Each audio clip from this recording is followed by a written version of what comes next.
Welcome to Oracy in the ELA Classroom.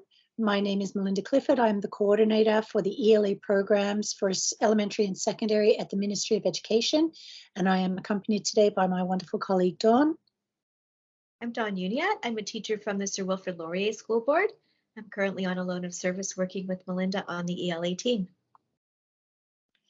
So in this session, we'll be presenting the brand new Oracy Skills tool. We'll provide you with a brief background as to how the tool came into being and how it relates to the ELA curriculum. We'll take you through some of our foundational beliefs regarding talk in the classroom, and then we'll take a look at the tool and explain how it works. We end the session with some practical applications for teaching Oracy. So what is Oracy? Voice 21, they're a non-profit organisation in the UK that's been working on promoting Oracy in schools across the country since 2016. Define Oracy as the ability to articulate ideas, develop understanding, and engage with others through spoken language. Having also worked on the development and support of our own talk competency, the PACT Subcommittee on Talk believes that Oracy enables us to navigate the world and our own learning through the skills and processes of talking and listening. Simply put, Oracy is learning to use our voices and learning through our voices. Right. Just to briefly explain how we got to this point, PACT, the Provincial Advisory Council for Teachers of English, identified talk as an area in which educators needed support. This inspired us to survey ELA teachers from across the province to learn more about the state of talk in our schools, and the findings from this survey have been published in a report that will be available on Literacy Today. We used the information from the survey and from the ELA community to guide us in the creation of an Oracy toolkit, basically a collection of tools to support teachers in the teaching of talk. The tools were validated last year by a group of teachers from 6 school boards and a private school, as well as a professor from Bishop's University. The Oracy toolkit is available on the website Literacy Today. And today, as Melinda told you, one of the things that we'll be sharing with you is the foundation of our Oracy toolkit, the Oracy Skills tool. So let's start by looking at how Oracy fits ELA curriculum. We often think of the ELA talk competency as having 2 facets, learning to talk and talking to learn. I think this quote from the elementary program is a nice reminder. The focus of this competency is language in use for communicating and for learning, that is oral discourse used in all its varieties with a special emphasis on active learning through talk. What we've learned from working with the ELA community and from our survey results is that although exploratory talk is recognized as being essential to learning, it's not always given the same importance as presentational talk when we're teaching and assessing talk in the classroom. Exploratory talk involves trying out ideas and figuring things out, solving problems and negotiating meaning. It tends to be messy. Sometimes it's uncertain, tentative, or incomplete, but it's so important to the learning process. Presentational talk, on the other hand, is usually planned and practiced. The types of presentational talk we typically see have specific codes and conventions. It tends to be more organized and is usually considered to be easier to teach and to assess. Our purpose for developing Oracy tools is to support the teaching of both types of talk, exploratory and presentational, and shift classroom practice back to the program's intentions, using talk to learn and developing that aspect of the talk competency, learning through talk, in addition to learning to talk.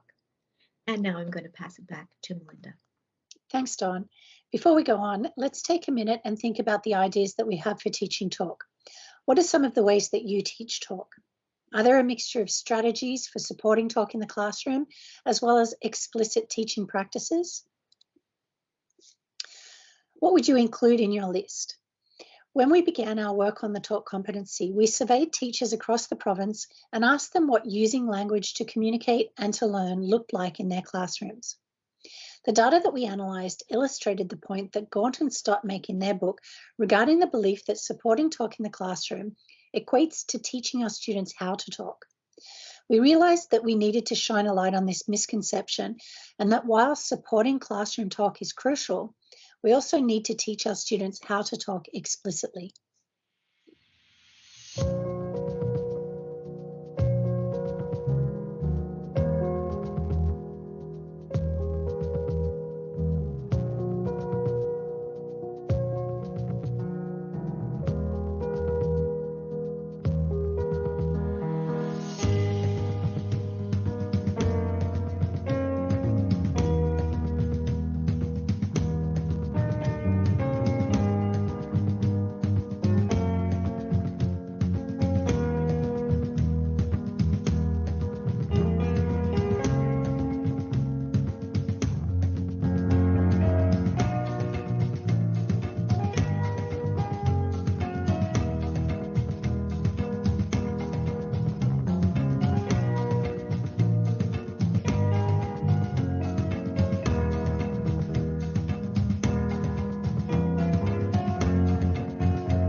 Another realization that we had stemmed from the survey that we sent out last year.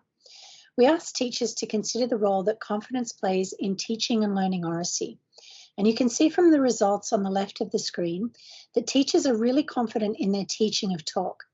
98% feel that they can model the language that they expect from their students. 92% feel that they can explain the technicalities of grammar and syntax, and the same amount feel confident that they've created a classroom environment in which talk is valued. We also asked teachers to rate how confident they feel their students are in a variety of talk-based activities. Teachers across the province overwhelmingly felt that students lack the necessary confidence for most talk-based activities. They felt that only a quarter of their students could clearly articulate ideas and listen actively and critically. Only 23% of students were deemed comfortable delivering presentations in class, which dropped down to a mere 16% for public speaking. Our teachers felt that only a fifth of their students could select the appropriate register and comfortably justify their ideas with arguments or opinions. So our data shows that 75 to 80% of our students, according to teachers, are struggling to find the confidence needed to develop as functioning communicators. This gave us a lot to reflect on insofar as how we teach our students to use language to communicate and to learn, and the crucial role that confidence plays in our students' oracy development.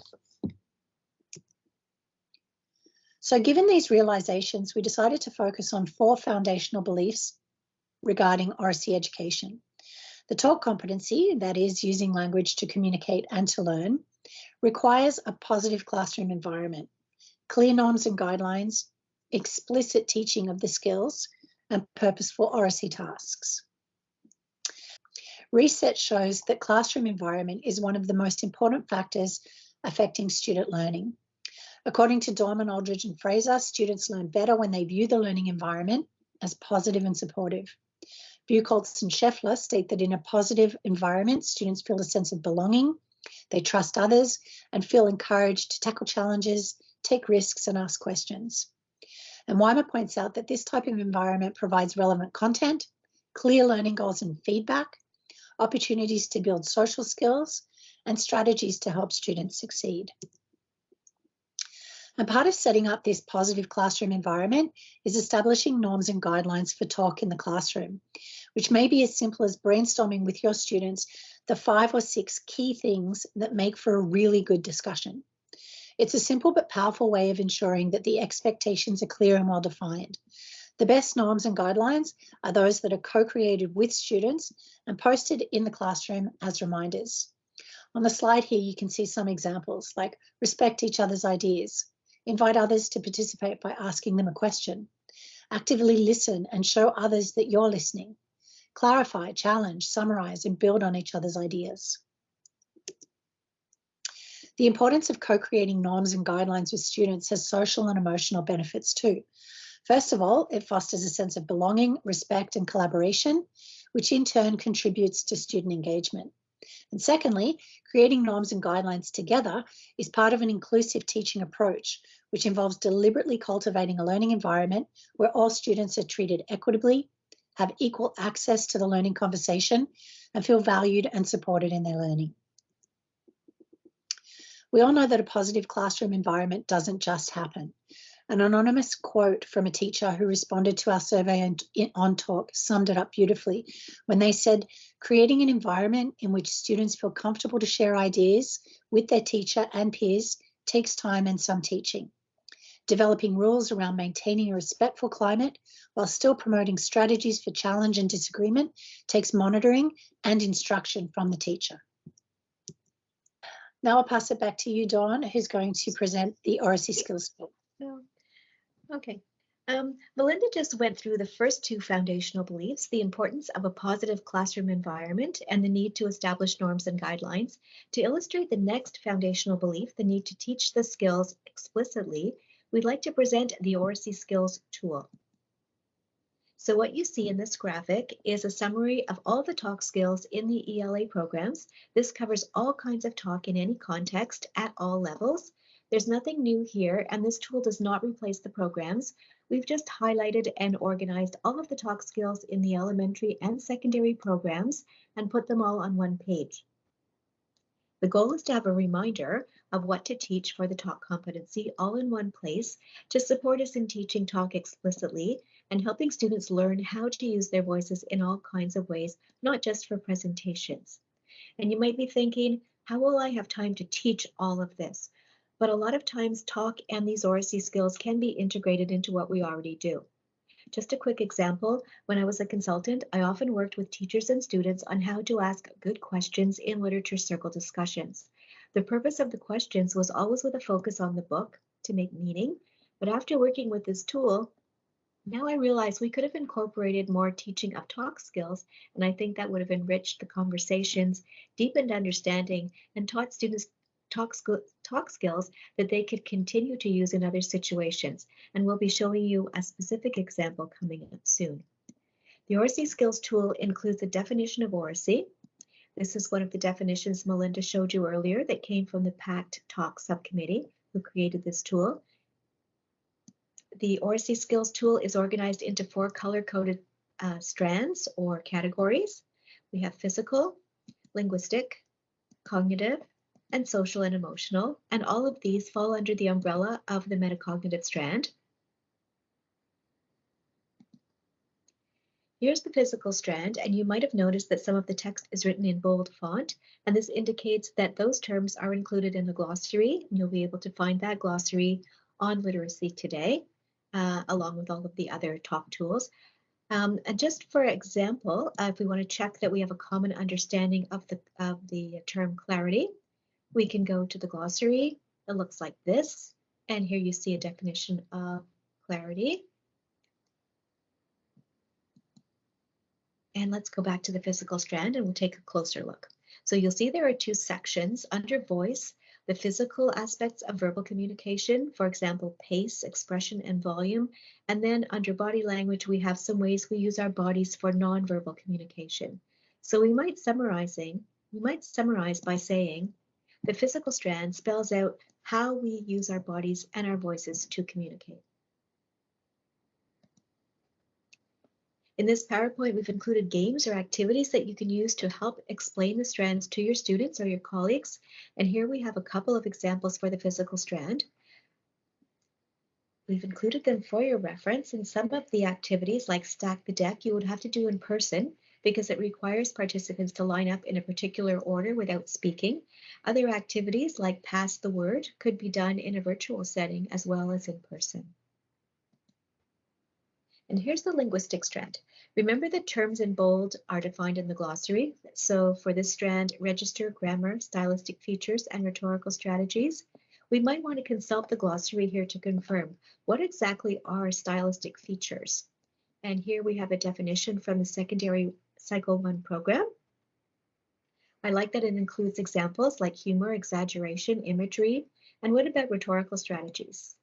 The glossary provides a definition from the secondary Cycle 2 program, again with examples like a call to action, something you might use if you were addressing a crowd at a rally. We wanted to use the language of the programs in our tools and also make sure that everyone who uses the tools has a common understanding. And that's why we thought it was important to include a glossary in the toolkit. And just a note about rhetorical strategies, they mostly come into play in secondary Cycle 2, but it's possible that younger students might use these strategies given the right context. And if you think about your own children or your own students, in some circumstances, they can make a really strong emotional appeal. What kind of skills do you see here in the linguistic strand? You want to take a minute to think about that. You'll notice there are 3 sections here. And if we summarize it into one sentence, it might look like this: the words we choose and how we use them. And just a quick note, we've had some questions about the difference between vocabulary and word choice. So just to explain, vocabulary is knowing words and what they mean. I might know about figurative language and understand the terms simile and metaphor. I might have subject-specific vocabulary and be able to name all kinds of triangles, isosceles, acute, and equilateral. But word choice takes it a little farther, where I use my bank of vocabulary words and choose the best word for a particular context. purpose, or audience. Just like when we ask our students to replace overused words, when we tell them instead of said, try something else, like whispered, shouted, explained. And here we have a game to help illustrate the idea of register. We've described a few different scenarios, and the object is to adjust your register according to your audience. For example, how would you introduce yourself to your new boss, an elderly neighbor?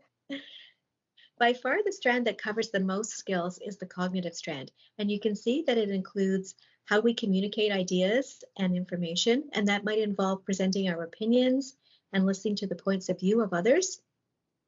Also, how we organize, structure, and adjust our talk and thinking. The cognitive strand is related to how we negotiate meaning, the ways we gather and process information. And you notice this involves handling a lot of information in different ways, like connecting to prior knowledge, clarifying, questioning, summarizing, inferring, and synthesizing. And we can do this more effectively when we have a bank of ideas for what we might say. Sometimes we call them sentence stems. Like, are you saying? What do you mean by that? And what about such and such? And these sentence stems or talk moves help us get started by giving us suggestions of how we might contribute. The cognitive strand also includes thinking critically and considering how context, audience, and purpose shape our communication. How could we summarize this cognitive strand? It's a lot to condense into one sentence, but we could say that the cognitive strand represents the thought processes that form the basis for our speaking and listening. This game to illustrate the cognitive strand is called If I Ruled the World, and this is how it works. The first player makes a statement, if I ruled the world, I would, and then they tell us what they would do. The next player says, I couldn't disagree more because, and no matter what they really think, they give a reason to oppose the first player's idea, and it continues on like that until everyone has had a turn. And now the social and emotional strand. We might say that this strand describes how we interact with others, and you'll see that collaboration is part of this strand, as well as interacting respectfully and constructively, which is related to norms and guidelines and covers things like taking turns and disagreeing politely. Listening to is part of this strand, obviously a very important part of communication, as well as self-confidence. And I should point out that all the strands work together, and you might have noticed there's a certain amount of overlap. For example, if we are actively listening, this is probably reflected in our body language, so it's connected to the physical strand, as well as being part of social and emotional. And when we're interacting respectfully, the linguistic strand comes into play as we choose to use respectful language and register. And the cognitive strand is activated when we use sentence stems. For example, I see what you're saying, but here's what I think, when we're finding polite ways to disagree. And here's a listening game that requires the players to pay close attention and follow instructions.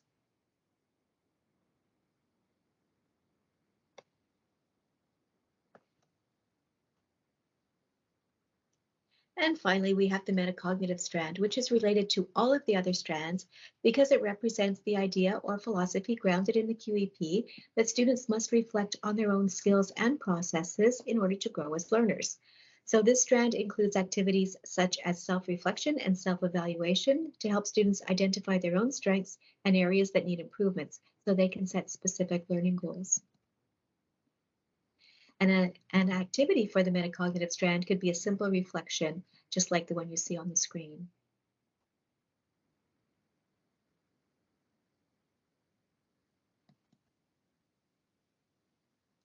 And I'm going to pass it back to Melinda at this point. Thanks, Dawn. So we've looked at a positive classroom environment, creating clear norms and guidelines, the explicit teaching of Oracy skills, and our fourth and final foundational belief is purposeful Oracy tasks. In just a moment, I'm going to ask you to view a short video from edutopia.org in which we'll see students working with talk moves. We'd like you to keep this question in mind as you watch the video. What Oracy skills do you notice students activating in this clip? Are they mobilizing linguistic skills? What do you notice about their voice and body language? Are they drawing on skills from the social and emotional strand? and what cognitive skills seem to be most important in their discussions. We'd encourage you to take a brief moment to scan the QR code on your screen and watch the video using talk moves to encourage academic conversations. Once you've finished, we'll move on with our discussion of talk moves. If you'd like more ideas for using talk moves in your classroom, you can find a great selection on the Literacy Today website. You can either navigate to that through the talk button or simply type in talk moves in the search bar.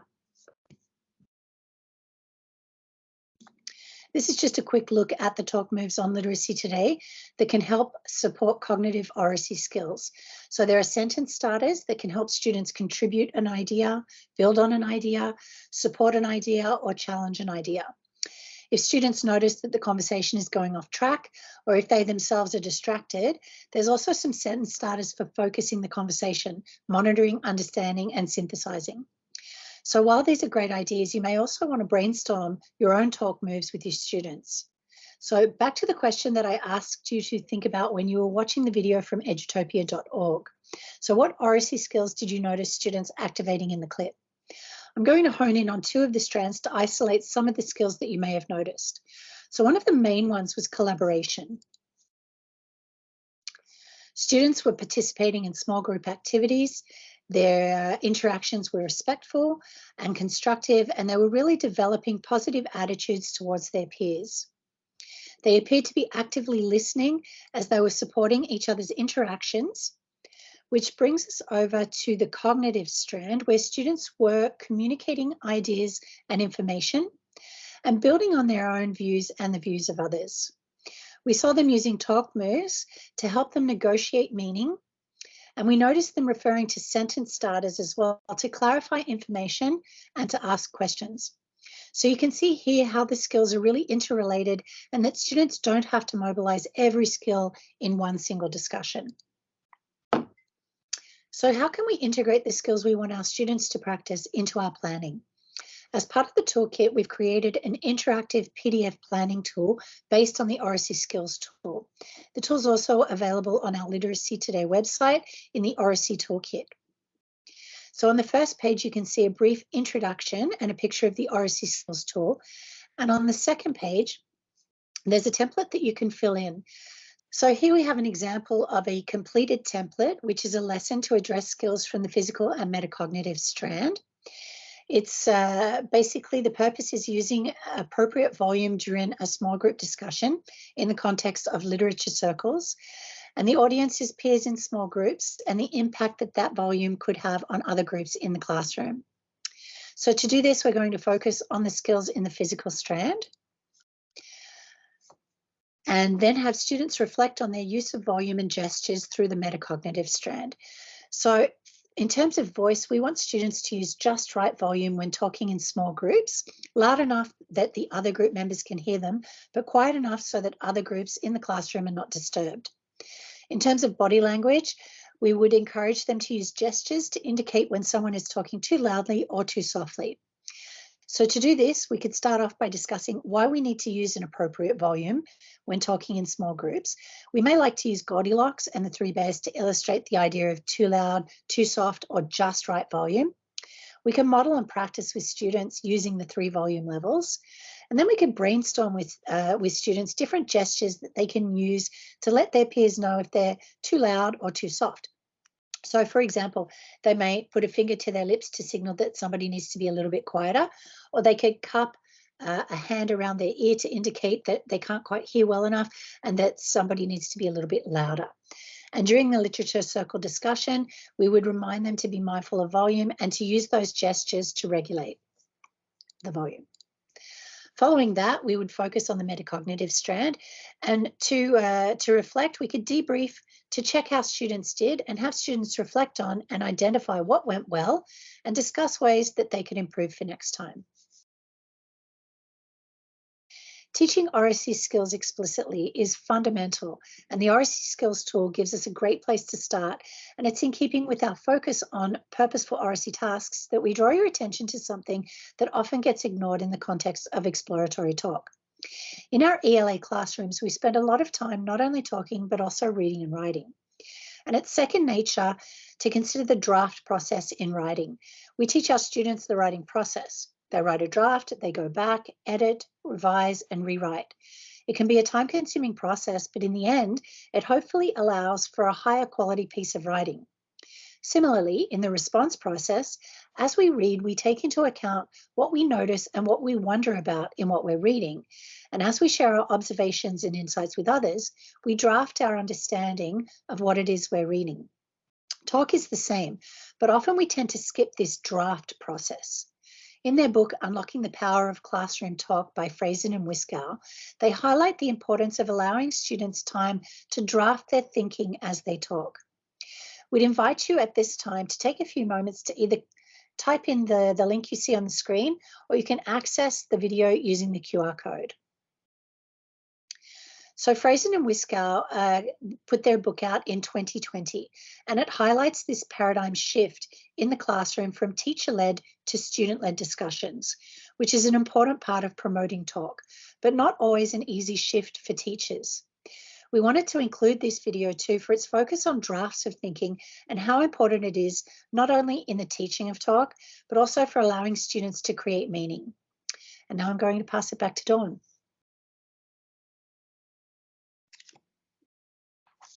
Okay, thanks, Melinda.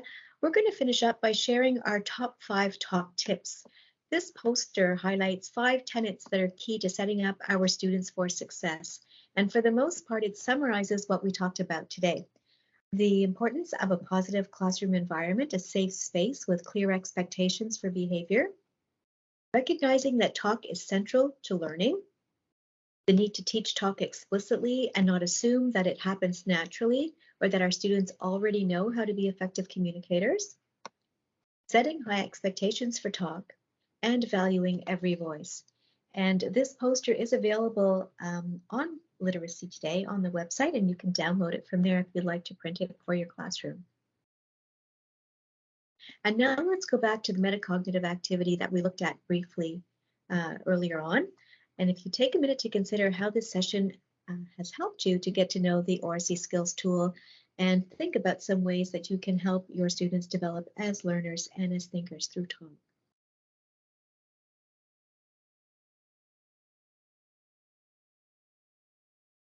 Here we have shared our references, videos, and resources. And we invite you to contact us at admin@literacytoday.ca if you have any questions or comments. And please visit the Literacy Today website for access to the Oracy Toolkit and many other great resources for ELA teachers in Quebec. Thank you for joining us today.